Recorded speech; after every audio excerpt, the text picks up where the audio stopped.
The most notorious and tragic sinking in modern history, the Titanic episode, is widely known. Its collision with an iceberg led to the loss of over 1,500 lives and the sinking of the magnificent ocean liner. However, behind this epic tragedy lies a sadness deeper than what is visible at first glance. A series of unfortunate coincidences seemed to converge in a cruel outcome that fateful night. The colossal iceberg that brought the Titanic to the bottom of the ocean was not simply a massive block of ice. It did not appear due to a fog incident. 4 years before the fatal voyage, a group of scientists from the University of Sheffield identified that the iceberg, playing the merciless role of nemesis in the Titanic's fate, formed during a period of warm and humid weather. The glaciers soaked up water, weakening their structure. This specific iceberg, which detached and became fatal, was 400 feet long and weighed 2 megatons, roughly the size of 40 elephants or a small moon. The Titanic was defenseless against such magnitude. The iceberg, which had meticulously prepared for years, floated serenely in the ocean and managed to pierce the ship's hull, measuring 100 meters long, as if the hull were made of paper. The rest, as they say, is history. Who would have thought that Mother Nature would reserve such an ironic twist? And what if we told you that the Titanic sinking was not just due to bad luck and navigational errors? What if the real culprit was an optical illusion? According to a recent study by historian Tim Bolton, atmospheric conditions that night were conducive to a phenomenon called superrefraction, a peculiar term that describes light bending to create mirages. Yes, that's right, the Titanic fell victim to a mirage. Several vessels in the area witnessed this phenomenon, but no one understood the danger it posed. Both the nearby cargo ship, the California, and the Titanic failed to spot the iceberg in time. The unstable air, with layers of cold air between layers of warmer air, created a false horizon, distorting perception. The distress flares launched by the Titanic, for example, appeared much lower due to the mirage. When the California spotted the flares, they assumed it was a ship moving away and didn't bother to assist the Titanic. The more we discover, the more it seems this ship was destined to face challenges at every level. Did the moon play a role in the Titanic's sinking? Scientists claim that a supermoon directed a giant iceberg into a collision course with the Titanic, leading to the tragic loss of the ship deemed unsinkable. Supposedly, this supermoon caused an exceptionally high tide that pushed the iceberg away from Greenland toward the shipping lanes. According to studies conducted by Texas State University, this iceberg should have melted before reaching the Titanic's path, but the tide generated by the supermoon was so intense that it prevented its melting. This astronomical event, when the moon is closest to Earth, occurred on January 4, 1912, and the Titanic sank a few months later, on April 15th of the same year. Even more intriguing, this theory explains why the experienced captain of the Titanic, Edward Smith, ignored warnings about icebergs in the area. He probably never expected to encounter such a colossal iceberg so far south. More than 2,200 people embarked on an exciting journey, unaware of the terrible fate that awaited them in the vast ocean. However, frustration mounts. The ill-fated ship was equipped with only 20 lifeboats instead of the necessary 64. Can you believe it? It's like trying to bail out a boat with a teaspoon. The Titanic's owners had peculiar priorities. They opted to limit the number of boats to avoid cluttering the deck and compromising the luxurious view for the valuable first-class passengers. Additionally, safety regulations were outdated. They believed this number of boats would suffice, as they considered the ship unsinkable, and were confident they could evacuate everyone in multiple trips in case of disaster. However, reality was cruel. The gigantic ship sank in just 20 minutes. Years later, a document was revealed, showing the desperate plea of the safety inspector for at least 10 more boats. However, the greedy owners, obsessed with profit, ignored the request in time. If only they had listened, nearly 700 lives could have been saved from death. The Titanic became a grim reminder of human arrogance, a tragic and instructive page in history. Did you know that lifeboat drills were a common practice on transatlantic ships in the early 1900s? The Titanic was expected to conduct these drills weekly. However, on the day the Titanic faced the accident, evacuation drills were canceled by order of Captain Edward John Smith himself. The reason behind this decision remains a mystery, but some sources suggest that on April 14, 1912, the Titanic's last day, the captain chose to hold one last religious service on the ship before retiring. Though it may seem noble, on that date, there were reports of drifting icebergs in the southeastern area of Newfoundland, Canada. Other ships successfully navigated around these obstacles, heeding the warnings. But why did the Titanic's captain cancel the only event that could have prepared everyone for an emergency? It's like ignoring safety instructions on an airplane before takeoff. Unfortunately, luck did not favor the Titanic's crew and passengers that night. Perhaps, if lifeboat drills had been conducted, someone would have had a chance to survive. Did you know no engineer survived that fateful night? It wasn't for lack of space in the lifeboats. They chose to remain faithful to their work. While passengers were busy rescuing their precious possessions and fur coats, these men, in the inferno of the engine department, fought to keep the ship afloat for as long as possible. Joseph Bell and his team of 24 engineers, 6 electricians, 2 boilermakers, a plumber, and his assistant were the unsung heroes of the Titanic. They knew that without the power of the steam engines, the ship would have sunk much faster. The Titanic was as vulnerable as a submarine with an open hatch. Even when the Titanic split apart, the engineers did not abandon their posts. The lights on the ship remained on until its final moments. These brave men sacrificed their lives to give others a fighting chance. Though they may not have received the recognition they deserved, it was precisely these people who, by maintaining power, allowed the Titanic to continue sending distress signals before reaching the ocean floor. Among the wreckage in the ocean depths, a small object was discovered that could have prevented a great tragedy: a pair of binoculars. For years after the infamous disaster, one question continued to haunt investigators. Could it have changed everything? If the iceberg had been within the crew's line of sight, the ship could have simply avoided the dangerous area. The most absurd part is that there were indeed binoculars aboard the Titanic, but not only were they unused, they were never even taken out of their cases. You may wonder why. Well, there was no lunatic on board. A sailor named David Blair, who was supposed to be on board, remained on land and forgot to return the crucial key to the ship, making the binoculars inaccessible.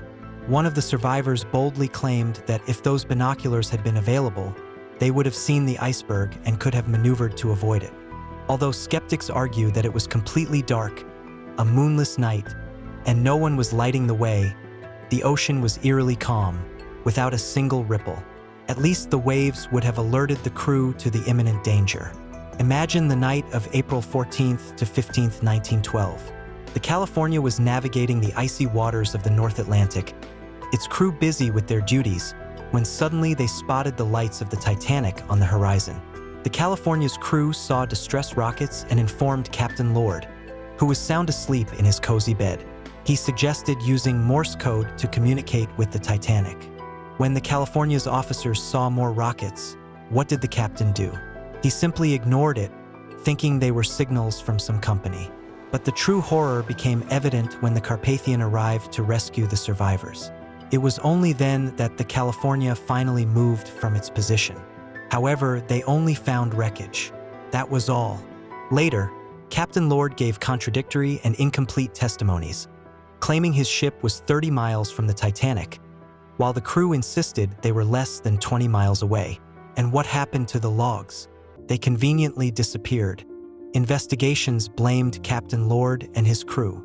If only they had responded to the distress signals, they could have saved more lives, perhaps all. But who wants to be a hero when they can just go back to bed? Captain Lord of the California was condemned for failing to assist the sinking ship. Though nearly 50 years later, this charge was withdrawn. Imagine living with that. Perhaps the fate awaiting the Titanic is even more dramatic than its fateful sinking. In 1985, oceanographer Robert Ballard found the rusty ruins of the Titanic hidden deep beneath the Atlantic. The surface of the ship appeared frozen in time and was remarkably preserved in the harsh conditions at a depth of 3.5 kilometers. In the treacherous marine depths, among the bacteria feeding on metal and salt corrosion, the Titanic is deteriorating faster than an ice cube in the Sahara. By 2030, we could be left with only a large pile of rust. The microscopic culprits have transformed the ship into a grotesque work of art resembling stalactite formations. As they turn to rust and oxidize cycles, the ship is now self-destructing. The tragic proportions of the Titanic disaster claimed over 1,500 lives in the ocean. However, the true drama lies in the uncertainty about the exact number of people who lost their lives. Official statistics indicate 1,514 victims, but the reality is even darker. Different sources suggest the death toll ranged between 1,419 and over 1,635. Recovering bodies from the sea is never an easy task, and those assigned this mission in the Titanic case could only recover between 316 and 337 bodies, representing only 23% of the deceased. This means the vast majority remains submerged.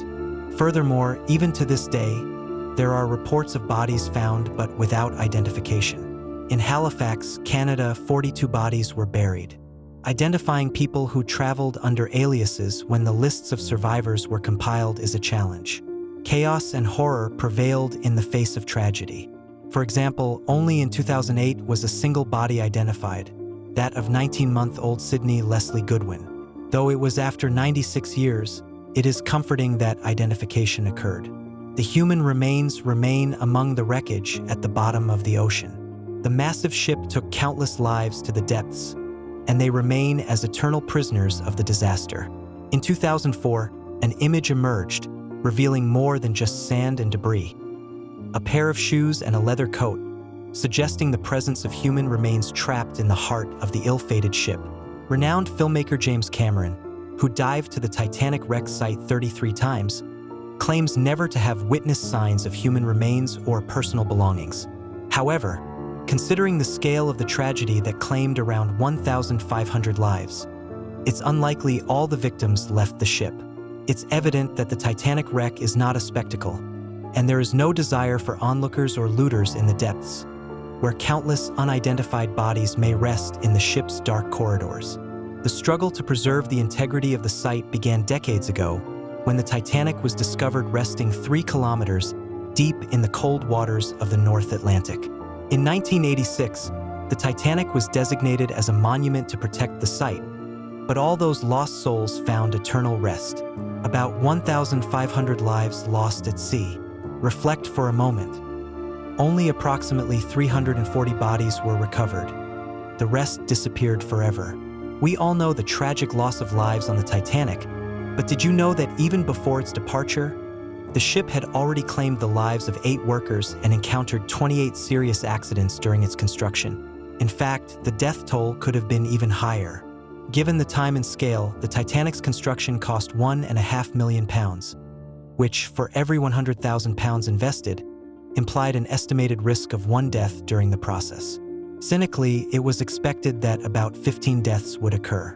As expected, people lost their lives during construction, whether from falls from the ship or equipment accidents. The story of the shipbuilder, James Downe, is particularly tragic. He was fatally crushed on the day the Titanic was launched, in front of over 10,000 people. Of the men who died during construction, only 5 names are known. In 2012, a memorial plaque was erected in Belfast in honor of the 8 workers. Now it's time for comments.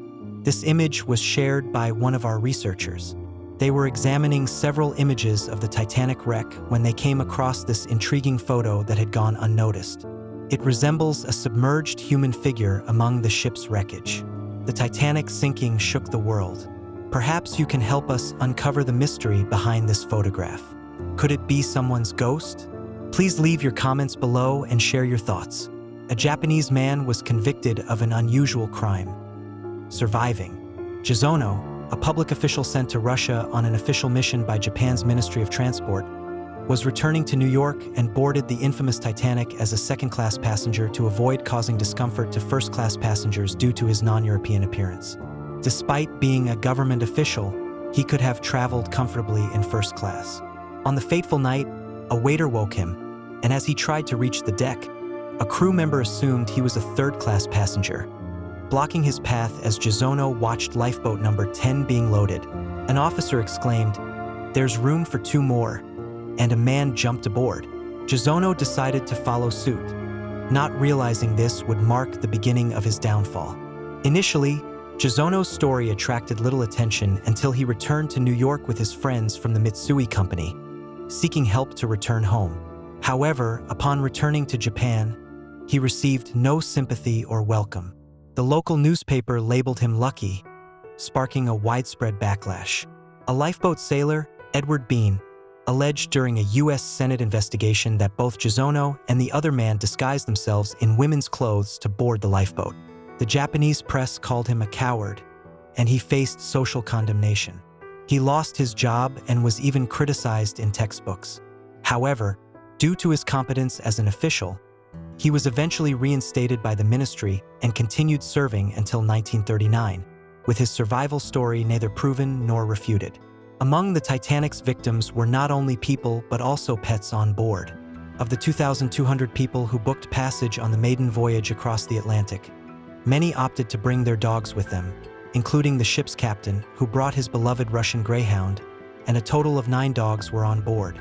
Some of them were champions in competitions, such as the French bulldog named Pitcom, insured for an astronomical sum of 750 pounds at the time by its owner, and the terrier belonging to the millionaire writer and inventor John Jacob Astor, the richest passenger on the Titanic. When the ship began to sink, someone released the dogs from their cages, causing chaos as the animals panicked, running across the deck. Most did not survive, but among the tragedy, there were touching stories of passengers who could not leave the Titanic without their beloved pets, such as Helen Elizabeth Isham, who refused to leave without her German Shepherd. Unfortunately, she did not survive the disaster, and there were rumors that her body was later found embraced by her dog's body. However, 3 dogs managed to survive the sinking, 2 Pomeranians and a Pekingese. Thus, the Titanic's legacy will continue to touch our hearts whenever we encounter this tragic and famous 20th century catastrophe.